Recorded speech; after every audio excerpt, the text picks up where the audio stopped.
പെരിയാറേ പെരിയാറേ പർവ്വത നിരയുടെ പനിനീരേ, കുളിരും കൊണ്ടു കുണുങ്ങി നടക്കുന്ന നാടൻ പെണ്ണാണു നീ, ഒരു മലയാളി പെണ്ണാണു നീ. പെരിയാറേ പൊന്നലകൾ പൊന്നലകൾ ഞൊറിഞ്ഞുടുത്ത് പോകാനൊരുങ്ങുകയാണല്ലോ, പൊന്നലകൾ പൊന്നലകൾ ഞൊറിഞ്ഞുടുത്ത് പോകാനൊരുങ്ങുകയാണല്ലോ. കടലിൽ നീ ചൊല്ലണം, കാമുകനെ കാണണം, കല്യാണമറിയിക്കണം, നിന്റെ കല്യാണമറിയിക്കണം. പെരിയാറേ പെരിയാറേ പർവ്വത നിരയുടെ പനിനീരേ, കുളിരും കൊണ്ടു കുണുങ്ങി നടക്കുന്നു മലയാളി പെണ്ണാണു നീ, ഒരു നാടൻ പെണ്ണാണു നീ. ആ ഗാനം ആലപിച്ചത് ഞാനല്ല കേട്ടോ, എൻ്റെ സഹോദരി കാതറിൻ ടീച്ചറാണ്. മാനന്തവാടിയിലെ ദ്വാരക ഹയർ സെക്കൻഡറിയിൽ നിന്ന് റിട്ടയർ ചെയ്ത പ്രിൻസിപ്പലാണ് കാതറിൻ ടീച്ചർ, എൻ്റെ സഹോദരി. ഇവിടെ ഉണ്ടായിരുന്നു. അതുകൊണ്ട് ഈ പെരിയാറിനെ പറ്റി ആ പാട്ട് ഒന്ന് പാടാമോ എന്ന് ചോദിച്ചു. അങ്ങനെ പാടിയതാണ്. അപ്പോൾ ഈ പെരിയാറിനെ പറ്റി പാട്ട് കേൾക്കുമ്പോൾ നിങ്ങളിൽ ഒരുപാട് പേര് എന്നെപ്പോലെ തന്നെ ദുഃഖകരമായ ചിന്തകളിലേക്ക് മുങ്ങാങ്കുഴിയിട്ട് പോകുന്നുണ്ടാകും. കാരണം 1960കളിലും 70കളുടെ ആരംഭത്തിലുമൊക്കെ ഈ പെരിയാറിൽ, ആ പെരിയാറിന്റെ ശുദ്ധജലവാഹിനിയായ പെരിയാറിൽ എത്രയോ മുങ്ങി കുളിച്ചിട്ടുണ്ട് ഈ ഞാൻ. അതൊക്കെ ഓർത്തു പോവുകയാണ്. അതുപോലെ തന്നെ ഞാൻ ഓർക്കുകയാണ്, ഇപ്പോഴത്തെ പെരിയാറിന്റെ അവസ്ഥ കാണുമ്പോൾ ചത്തുപൊങ്ങി കിടക്കുന്ന മീന്, അതുപോലെ അത് വളർത്തിയെടുത്ത മീൻകൂടുകൾ കൊണ്ട് നടന്ന് ഉപജീവനം കഴിക്കുന്ന ഒരുപാട് മനുഷ്യർ, അതിൻ്റെ പുറകിൽ അധ്വാനിക്കുന്ന ഒരുപാട് മനുഷ്യർ, അതായത് അതിൻ്റെ പുറകിൽ അധ്വാനിക്കുന്നവരുടെയും ഉപജീവനം ഈ മീൻകൂടുകൾ തന്നെയാണ്. അങ്ങനെയുള്ള മീൻകൂടുകളിലെ ഫിഷ് മാത്രം ചത്തതേ നമ്മൾ കണ്ടിട്ടുള്ളൂ. അതിലെ ഒഴുകി നടക്കുന്ന ഫിഷ്, അത് ചത്ത് ഒഴുകിപ്പോയത്, മറ്റ് ദൂരപ്രദേശങ്ങളിലേക്ക് പോയതൊന്നും നാം കാണുന്നില്ല. അപ്പൊ ഞാൻ ഓർത്തു പോകുന്നത് COP 27 ഈജിപ്തിൽ വെച്ച് 2023 നടത്തിയ COP 27 എന്തായിരുന്നു ആ ലോക കാലാവസ്ഥ ഉച്ചകോടിയുടെ ലക്ഷ്യം? അതിന്റെ അജണ്ട തന്നെ കാലാവസ്ഥാ വ്യതിയാനം, ദ്രുത വേഗത്തിലാണ് അന്തരീക്ഷം ചൂടായിക്കൊണ്ടിരിക്കുന്നത്, കാലാവസ്ഥ ചൂടായിക്കൊണ്ടിരിക്കുന്നത്. അപ്പോൾ അതിനെ പ്രീ ഇൻഡസ്ട്രിയൽ റവല്യൂഷൻ പീരീഡിലേക്ക്, അതായത് 1800കളിലെ 1.5 ഡിഗ്രി ഫാരൻഹീറ്റിലേക്ക് തിരിച്ചു കൊണ്ടുപോകാൻ കഴിയണം ലോകത്തിന്റെ അന്തരീക്ഷ ഊഷ്മാവ്. അതാണ് ലോക കാലാവസ്ഥ ഉച്ചകോടി COP 27. അത് കഴിഞ്ഞ് COP 28. COP 27 ഈജിപ്തിൽ വെച്ചായിരുന്നെങ്കിൽ COP 28 UAE-യിൽ വെച്ചായിരുന്നു. ഇതൊക്കെ നമ്മുടെ പ്രധാനമന്ത്രി അവിടെ ഉച്ചസ്ഥരം ഇന്ത്യ വളരെ വേഗം ഈ ഒരു ലക്ഷ്യത്തിലേക്ക് പോകും എന്നൊക്കെ പ്രസ്താവിച്ചതാണ്. അതൊക്കെ ഉൾക്കൊണ്ടവരാണ് നാമും. കാരണം ഇത് പ്രധാനമന്ത്രിക്കോ അല്ലെങ്കിൽ ലോക ഉച്ചകോടിക്കോ വേണ്ടിയല്ല. ഈ ലോകത്ത് ജീവിക്കുന്ന എത്ര കോടി ജനങ്ങളാ? 8 ബില്യണിലധികം വരുന്ന ജനം. ആ 8 ബില്യണിലധികം വരുന്ന ജനത്തിൽ 144 കോടി 17 ലക്ഷം പേർ ഇന്ത്യയിലാണെന്ന് ഓർക്കണം. അങ്ങനെയുള്ള ഇന്ത്യയുടെ ഒരു ഭാഗമാണ് ഈ കൊച്ചു കേരളം. ആ കൊച്ചു കേരളത്തിലാണ് ഇതൊക്കെ സംഭവിച്ചു കൊണ്ടിരിക്കുന്നത്.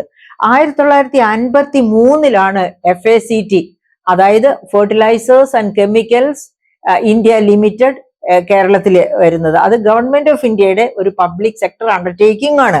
നമ്മുടെ കൃഷിയെ, അതായത് അന്ന് ഈ 1953 FACT ഇന്ത്യയിൽ കേരളത്തിൽ വരുമ്പോൾ കേരളത്തെ ആകെ ഉള്ള ഒരു പബ്ലിക് ആകെയുള്ള ഒരു കെമിക്കൽ പിന്നെ ഫെർട്ടിലൈസേഴ്സ് മാനുഫാക്ചർ ചെയ്യുന്ന ഒരു ഫാക്ടറി ആയിരുന്നു. ആ ഫാക്ടറിയാണ് കേരളത്തിലെ കൃഷിയെ താങ്ങി നിർത്തിയത്.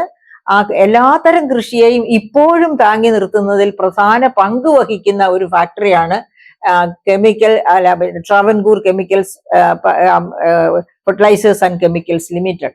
അപ്പൊ നമ്മൾ ഒരു കാര്യം ഓർക്കണം, 1953 മുതൽ ഈ പറയപ്പെട്ട നമ്മൾ ഇപ്പോൾ ഇരിക്കുന്ന 2024 80 വർഷം, ഈ 80 വർഷം കൊണ്ട് ഈ കെമിക്കൽസ് ഈ ഫെർട്ടിലൈസർ ഇൻഡസ്ട്രി അതായത് FACT ഈ കേരളത്തെ വളരെ കുറച്ചു മാത്രമേ മലീമസമാക്കിയിട്ടുള്ളൂ.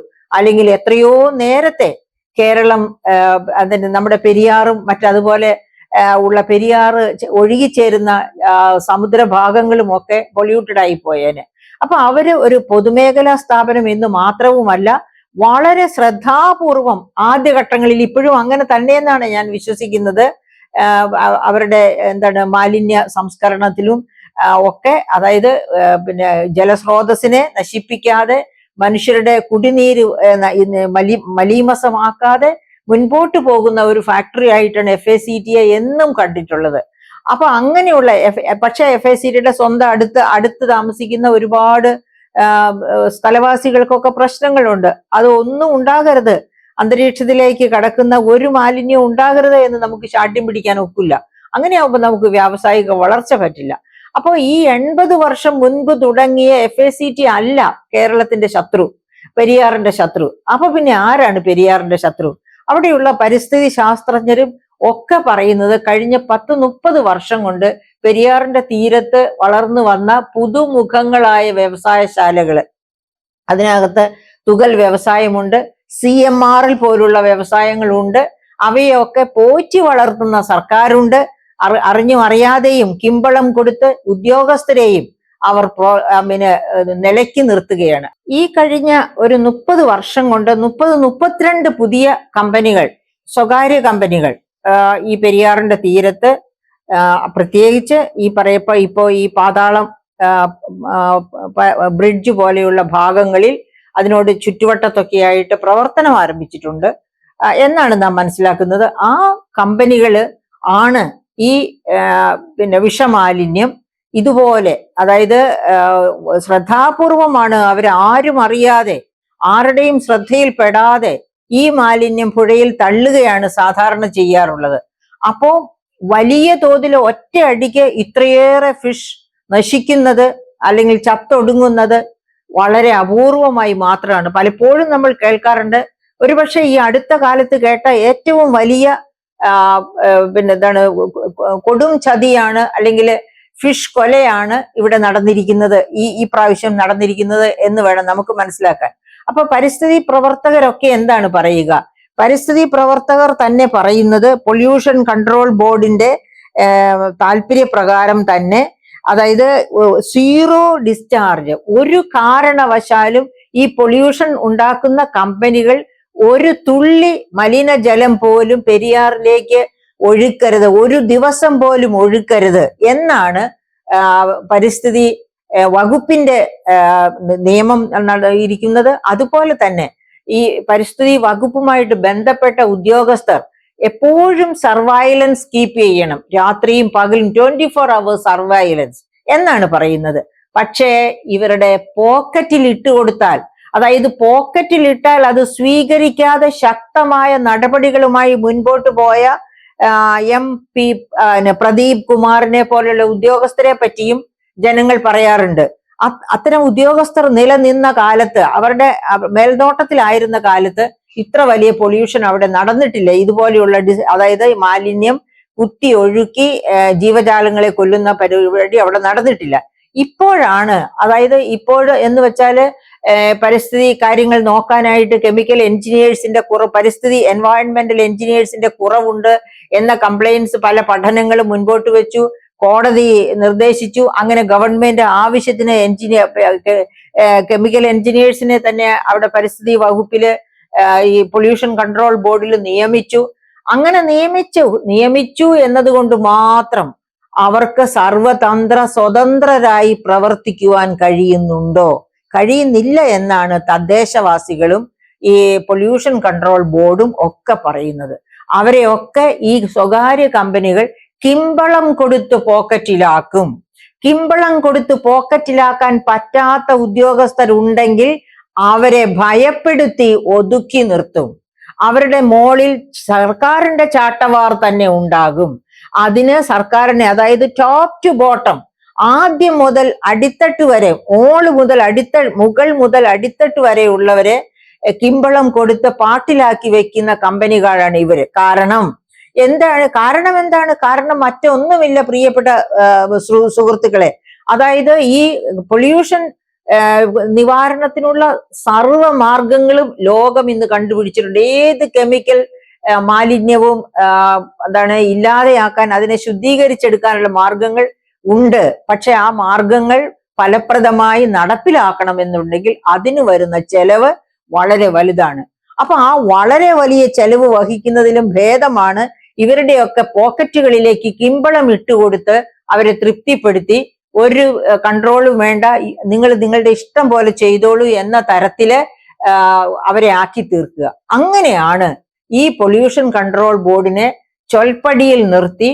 കാരണം ചൊൽപ്പടിയിൽ നിർത്തുന്നത് ഈ കമ്പനികൾ മാത്രമല്ല, കമ്പനികളിൽ നിന്ന് കിട്ടുന്ന വലിയ മാസപ്പടി മേടിക്കുന്ന ഏറ്റവും ടോപ്പിലുള്ള മന്ത്രി പുങ്കവന്മാർ തൊട്ട് താഴേക്കുള്ളവർ, രാഷ്ട്രീയ നേതാക്കന്മാർ തൊട്ട് താഴേക്കുള്ള ഇവരെല്ലാവരും ചേർന്നാണ് ഇങ്ങനെ ഒരു വൻ ചതി, ഒരു വൻ കൊലച്ചതി ചെയ്തുകൊണ്ടിരിക്കുന്നത്.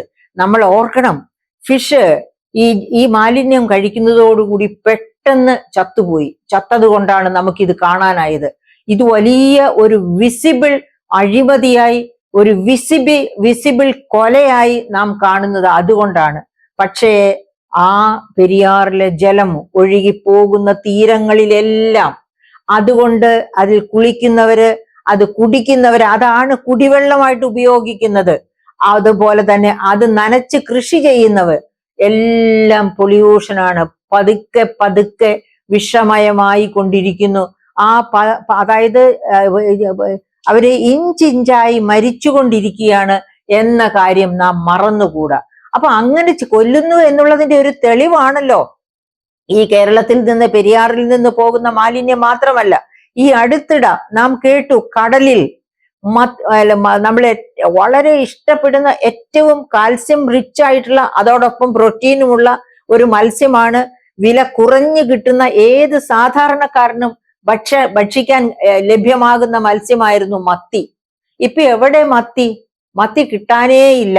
അപ്പോഴാണ് കടലിൽ തിളച്ചു മറിയുന്നത് പോലെയുള്ള വെള്ളത്തിൽ കിടന്ന് മത്തി പിടയുന്നത് നമ്മൾ ഈ അടുത്ത നാളിൽ കണ്ടത്. കാരണം ഇതുപോലെയുള്ള വിഷമയമായ ജലം അങ്ങോട്ട് കടലിലേക്ക് ഒഴുകിച്ചേരുന്നു. ഏത് ആവാസ വ്യവസ്ഥയ്ക്കും ഉൾക്കൊള്ളാനാകുന്ന ഒരു പരിധിയുണ്ട്. ആ പരിധി, കടലിന്റെ പരിധി പോലും വിട്ടുപോകത്തക്ക രീതിയിലാണ് നാനാതരത്തിലുള്ള മാലിന്യങ്ങൾ ഇങ്ങനെ കടലിലേക്ക് ഒഴുകി പതിക്കുന്നത്. അപ്പൊ നമ്മുടെ ഈ നേരത്തെ നമ്മൾ സൂചിപ്പിച്ച COP27, COP28 ഇതുകൊണ്ടൊന്നും യാതൊരു മാറ്റവും വന്നിട്ടില്ല. മാറ്റം വരണമെന്നുണ്ടെങ്കിൽ, അതായത് ഇത്തരം കമ്പനികളെ നയിക്കുന്നവർ, നിയന്ത്രിക്കുന്നവർ അതിൽ ശക്തമായ നിരീക്ഷണം നടത്തി മാലിന്യം വിസർജിക്കുന്നില്ല എന്ന് ഉറപ്പുവരുത്തേണ്ടവർ ഒക്കെ ജനങ്ങൾക്ക് വേണ്ടി ചിന്തിക്കണം. ഭാവി തലമുറകൾക്ക് വേണ്ടി ചിന്തിക്കണം. ഞങ്ങളുടെ ഈ ഒരു തലമുറ ഇത് നന്നായി കടന്നു പോട്ടെ, എന്റെ പോക്കറ്റിലേക്ക് ആവശ്യത്തിനുള്ളതെല്ലാം വന്നു ചേരട്ടെ, ഇനി നാളെ ഒരു പ്രശ്നമേ അല്ല എന്ന് വിചാരിക്കുന്ന തരത്തിലുള്ള കൊള്ളക്കാരാകരുത് ഭരണ സ്ഥിരാകേന്ദ്രങ്ങളിൽ ഇരിക്കുന്നവര്. അങ്ങനത്തെ കൊള്ളക്കാർ ഇരിക്കുന്നത് കൊണ്ടാണ് നമുക്ക് ഇതൊക്കെ കാണുകയും കേൾക്കുകയും ചെയ്യേണ്ടി വരുന്നത്. ആൻജിയോപ്ലാസ്റ്റി കഴിഞ്ഞ അതായത് മീൻകൂട് കർഷകന്റെ ആൻജിയോപ്ലാസ്റ്റി കഴിഞ്ഞ കർഷകൻ, അദ്ദേഹം ആൻജിയോപ്ലാസ്റ്റി കഴിഞ്ഞതിന് ശേഷമാണ് ഈ കൃഷിയിലേക്ക് വന്നത്. അതിനു മുൻപ് കാർപ്പൻറ്റർ ആയിരുന്നു. കാർപ്പൻട്രി വർക്ക് ചെയ്യാൻ പറ്റാത്തത് കൊണ്ടാണ് ഇതിലേക്ക് ആൻജിയോപ്ലാസ്റ്റിക്ക് ശേഷം മീൻകൂട് കൃഷിയിലേക്ക് വന്നത്. വലിയ കഠിനാധ്വാനമില്ല, കുടുംബത്തിലുള്ള എല്ലാവരും പിന്നെ ഏതാനും ചില തൊഴിലാളികളും ഉണ്ടെങ്കിൽ ഈ കൃഷി നടത്തിക്കൊണ്ടു പോകാം.